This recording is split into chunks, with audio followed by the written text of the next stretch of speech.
First thing you get when you fly over the Amazon rainforest is it's big, really big.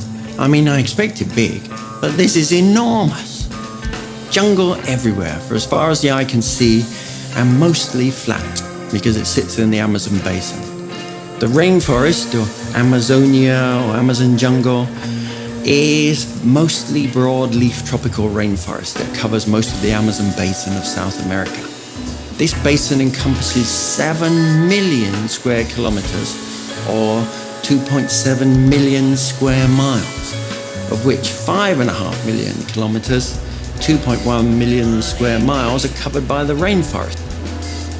This region includes territory belonging to 9 nations and 3,344 formally acknowledged indigenous territories. I mean, it's massive. The majority of the forest is contained within Brazil, with 60% of the rainforest being there. Most of this is from Wikipedia I've got, and they're not kidding when they say it's moist. On average, there are 200 days with rain showers in the jungle, and the average temperature hovers around 25 degrees all year.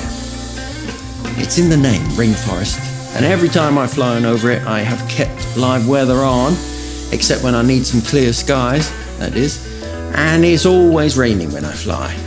It is supposed to have fairly consistent weather, with constant cloud cover, keeping everything moist, even when it's not raining. So, I haven't been unlucky. I haven't just hit the rainy season. I think it's pretty much all year round. I also live in a tropical region, Thailand, and we get rain most weeks, I would say. In November, it's noticeably a lot more. And January, February, not so much rain. But, fairly consistent and mostly hovering around 30 degrees all year. But also like 300 plus days of sunshine.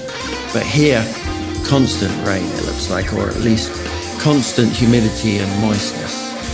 I guess with all the recent fires, though, that has changed recently, maybe. I guess things are drying out a bit. Well, I am well and truly hooked. It's incredible being able to check out all the places that I've inhabited my dreams mostly. I could do this all day. If you like this, please like and subscribe and leave a comment too. Would love to know of anywhere else that you'd care to take a tour of. And watch out for more Wanderlust Wednesdays. I'm shooting for 1,000 subscribers at the moment to get this channel off the ground. Rainforests lie in the Intertropical Convergence Zone, ITCZ, where intense solar energy produces a convection zone of rising air that loses its moisture through frequent rainstorms. Rainforests are subject to heavy rainfall, at least 80 inches, 2,000 millimeters per year, and in some areas over 430 inches, 10.9 meters of rain each year.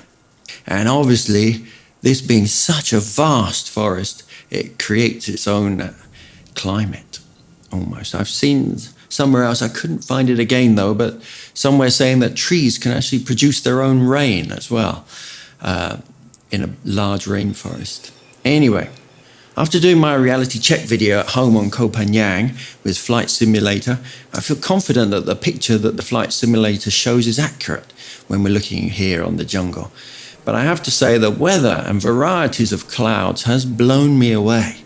It matches with the beautiful pictures of mist, and some of the storm clouds are just amazing that I'm seeing over the Amazon jungle. Well done, simulator. So, now if we look here on Google Maps, you get a feel for just how immense this jungle is and what a wonder of the world it is. The basin, as I said, is massive, and most of it is the rainforest. So I guess most of this green area, which goes right across South America, from the Atlantic Ocean in the east to the Pacific in the west, is this rainforest. It's only stopped by the Andes right on the west. So absolutely massive. A massive basin and full of water. The rainforest likely formed during the Eocene era, pronunciation, from 56 million years to 33.9 million years ago. It appeared following a global reduction of tropical temperatures when the Atlantic Ocean had widened sufficiently to provide a warm, moist climate to the Amazon basin. The rainforest has been in existence for at least 55 million years, and most of the region remained free of savanna-type biomes, at least until the current ice age, when the climate was drier and the savanna more widespread. Following the Cretaceous Paleogene extinction event, the extinction of the dinosaurs and the wetter climate may have allowed the tropical rainforest to spread out across the continent. The rainforest still managed to thrive during these glacial periods, allowing for the survival and evolution of a broad diversity of species. More than 56% of the dust fertilizing the Amazon rainforest comes from the Bodeli Depression in northern Chad in the Sahara Desert. I don't know if I pronounced that right. The dust contains phosphorus, important for plant growth. The yearly Sahara dust replaces the equivalent amount of phosphorus washed away yearly in Amazon soil from rains and floods. That's rather handy, isn't it? Amazon phosphorus also comes as smoke due to biomass burning in Africa. Amazingly, the Amazon River flows almost from the west coast as it starts in the Andes, right over in the west. Recent geological studies suggest that for millions of years, the Amazon River used to flow in the opposite direction, from east to west.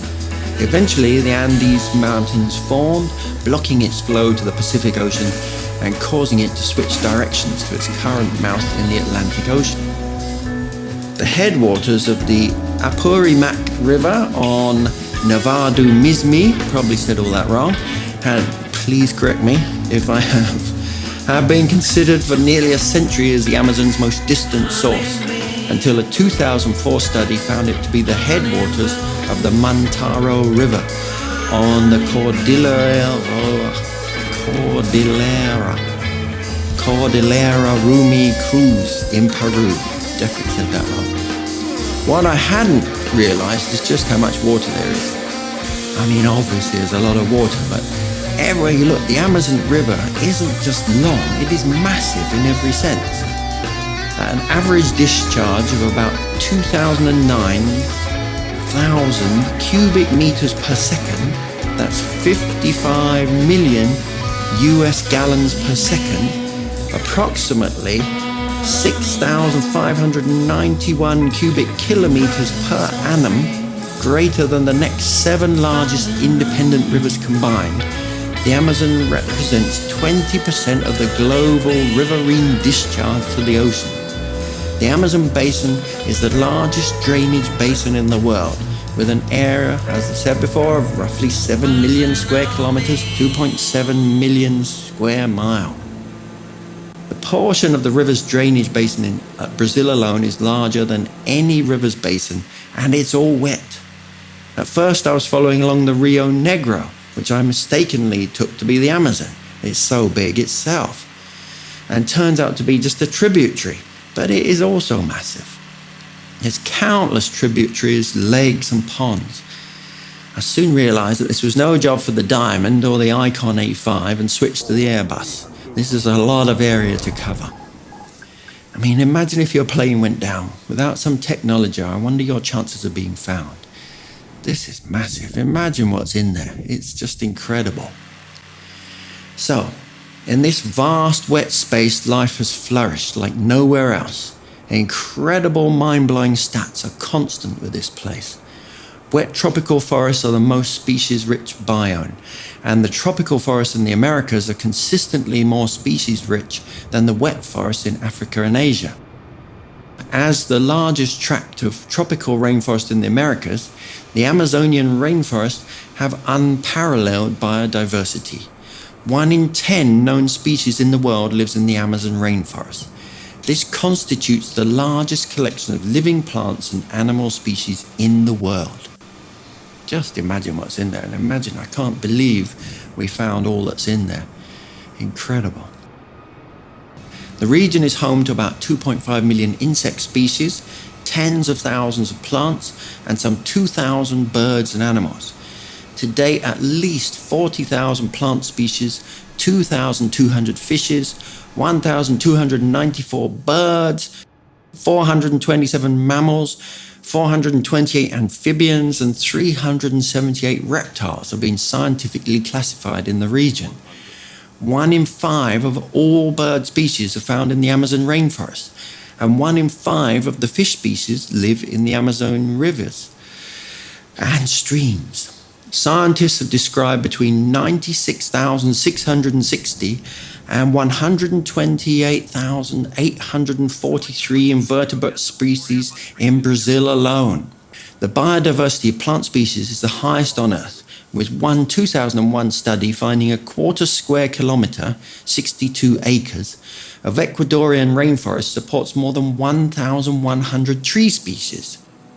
A study in 1999 found 1 square kilometre, 2,047 acres, of Amazon rainforest can contain 90,790 tonnes of living plants. The rainforest contains several species that compose a hazard. Among the largest predatory creatures are the black caiman, jaguar, cougar, and anaconda. In the rivers, there's electric eels that can produce an electric shock that can stun or kill, while piranha are known to bite and injure humans. Maybe not quite the same as James Bond films.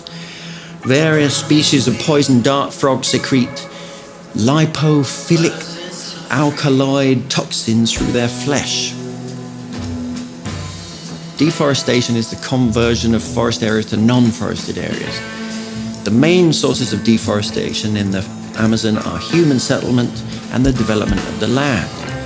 In 2018, about 17% of the Amazon rainforest was destroyed. Research suggests that upon reaching about 20 to 25%, hence 3 to 8% more, the tipping point to flip it into a non-forest ecosystem, degraded savanna, in eastern, southern and central Amazonia will be reached. For a long time, it was thought the Amazon rainforest was never more than sparsely populated, as it was impossible to sustain a large population through agriculture, given the poor soil.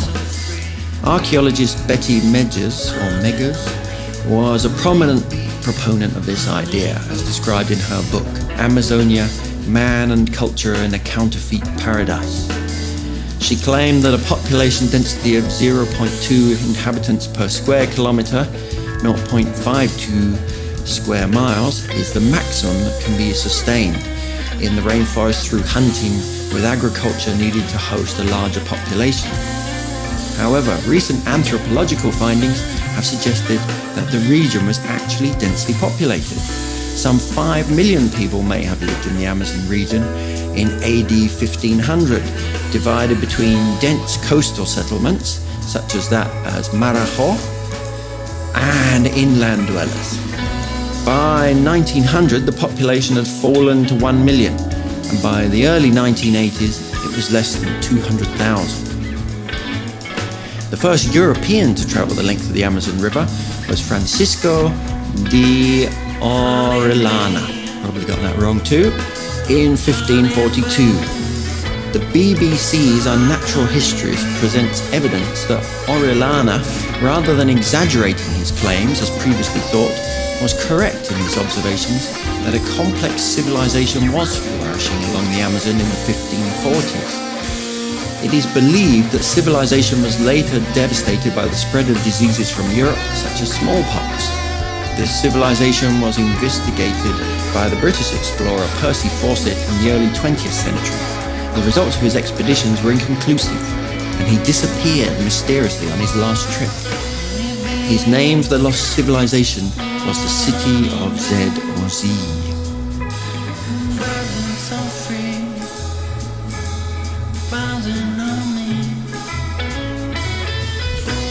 So, if you got this far, thanks. And please don't forget to subscribe, hit the bell, and help me get to 1,000+ subscribers. And I'll see you all on the next Wanderlust Wednesday. Cheers.